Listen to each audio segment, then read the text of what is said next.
Diego Amorim segue aqui com a gente para trazer aqui as impressões dele após esse primeiro turno de eleições municipais. Pois não, Diego?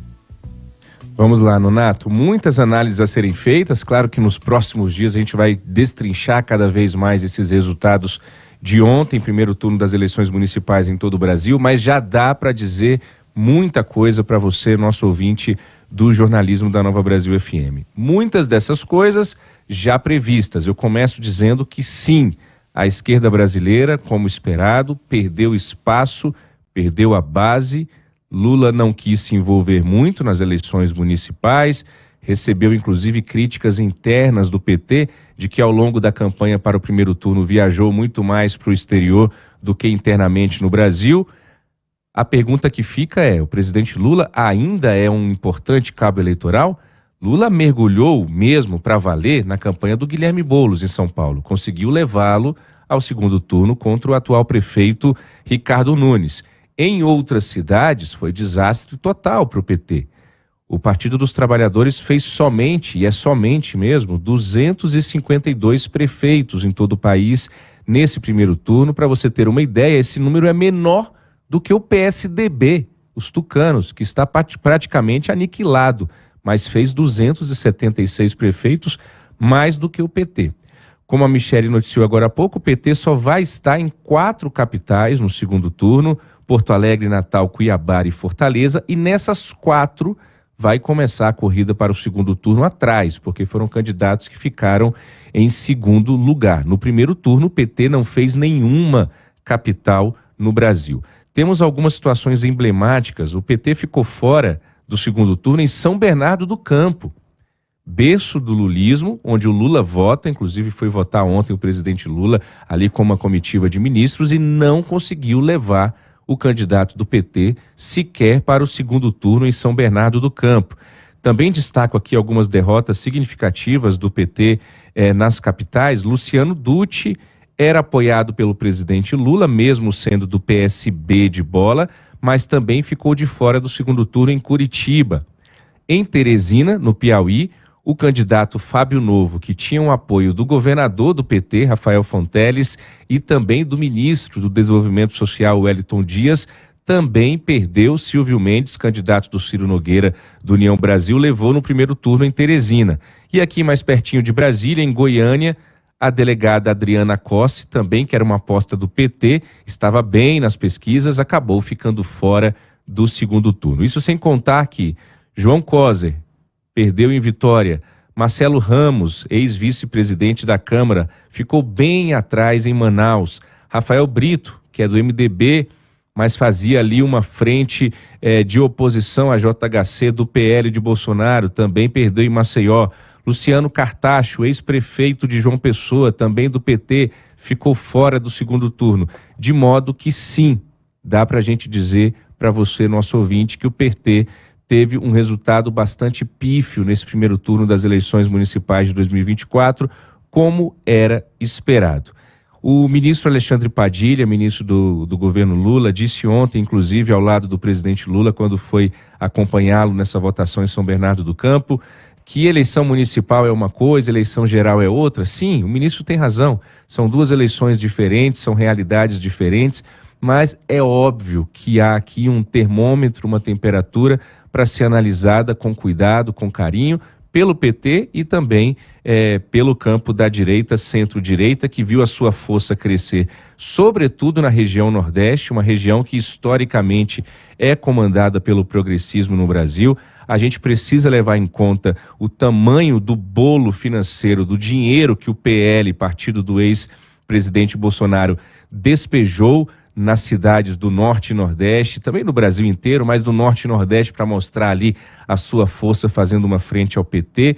Também, como esperado, o PL não tem o maior número de prefeitos numericamente, esse resultado é do PSD, do Gilberto Kassab, mas o PL foi o partido que, se você somar o número de eleitores, Michele Nonato, é o partido que mais elegeu prefeitos. Então, temos esse número aqui, olha, o PL fica em primeiro lugar em votos para prefeito com 15,7 milhões de votos.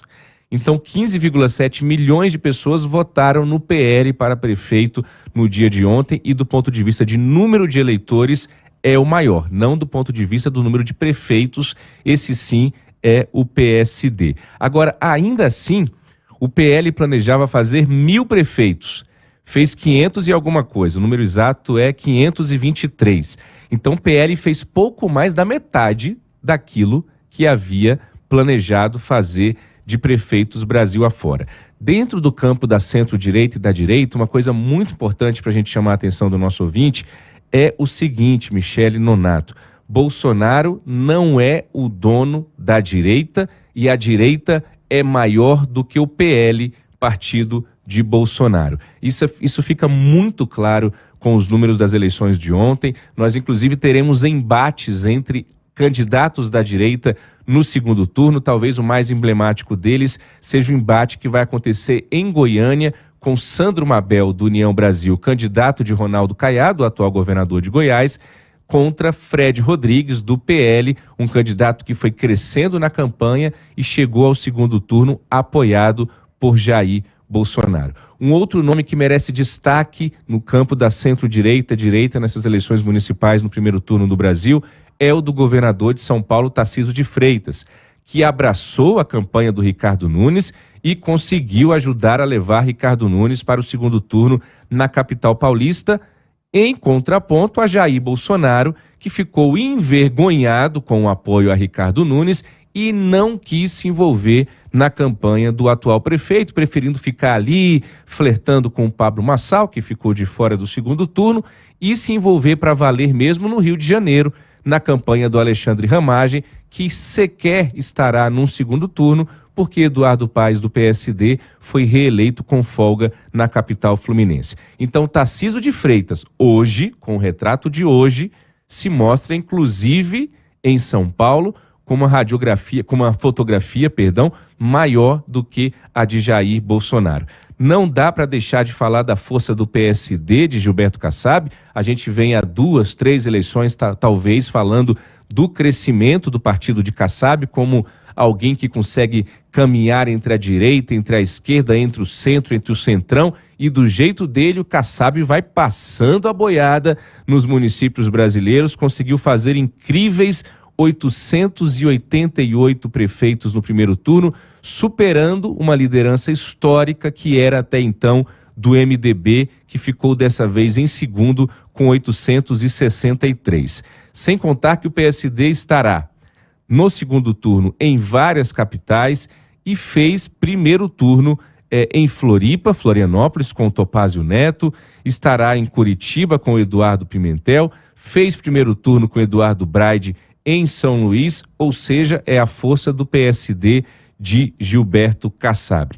Para concluir, Michele Nonato, uma pergunta que ainda fica rondando a minha cabeça e talvez eu vou conseguir ter mais respostas concretas nos próximos dias, ouvindo com mais gente, é aquilo que eu vinha dizendo na coluna Conexão Brasília ao longo da campanha, que é saber se a lógica da cabeça do eleitor mudou para as eleições municipais. Se antes a gente tinha um eleitor que levava em conta somente os seus problemas locais, o buraco de rua, a segurança da cidade, a gente vem vendo uma tendência de nacionalização, mas é sempre uma polêmica isso, das campanhas municipais, da ideologização das eleições municipais, com eleitores mais de olho se o cara é de direita, de esquerda, se é do Lula, se é do Bolsonaro, mas a gente vê uma mistura dessas duas coisas. Muitos prefeitos foram reeleitos, o maior índice de reeleição em capitais desde 2008, foram 10 prefeitos reeleitos. Nós tivemos 4 casos muito pitorescos de prefeitos que sequer foram para o segundo turno: Edmilson Rodrigues, do PSOL em Belém, Rogério Cruz, do Solidariedade em Goiânia, José Sarto, do PDT em Fortaleza, que é um caso à parte, Fortaleza. Eu quero falar de Fortaleza ao longo dessa semana com mais tranquilidade aqui na coluna, e o doutor Pessoa, do PRD em Teresina, atual prefeito da capital do Piauí, que não foi para o segundo turno, porque nem vai ter segundo turno lá, e ele não alcançou sequer 3% das intenções de voto. Para devolver para vocês, Michele Nonato, uma outra questão que é sempre importante a gente ver é a relação entre as pesquisas de intenção de voto e os resultados. Dessa vez nós tivemos grandes acertos das pesquisas de maneira geral. Agora, largadas no meio da campanha ocorreram. E é sempre importante a gente dizer isso para o nosso ouvinte, para o eleitor que nos acompanha, porque aquela história de voto útil vai perdendo força e a pessoa vai querendo votar realmente em quem ela quer. Isso é muito importante para a democracia. Então a gente teve em Belém o Igor Normando, que é primo lá do Helder Barbalho, o governador, que foi subindo, disparando no meio da campanha, era uma surpresa, não aparecia ali muito bem nas pesquisas e está lá em Belém como um candidato que surpreendeu, apoiado pelo Helder Barbalho. E em Goiânia, o Fred Rodrigues, que também, como eu comentei há pouco, apoiado por Bolsonaro, foi disparando no meio da campanha para dizer que pesquisa eleitoral é importante para muita gente, mas continua não sendo tudo. Quem decide, quem define é o eleitor, a eleitora no momento da urna. Michele Nonato. Obrigado, viu, Diego? Trazendo aqui a análise dele sobre esse primeiro turno de eleições municipais no país. A gente segue no tema, né, Michele?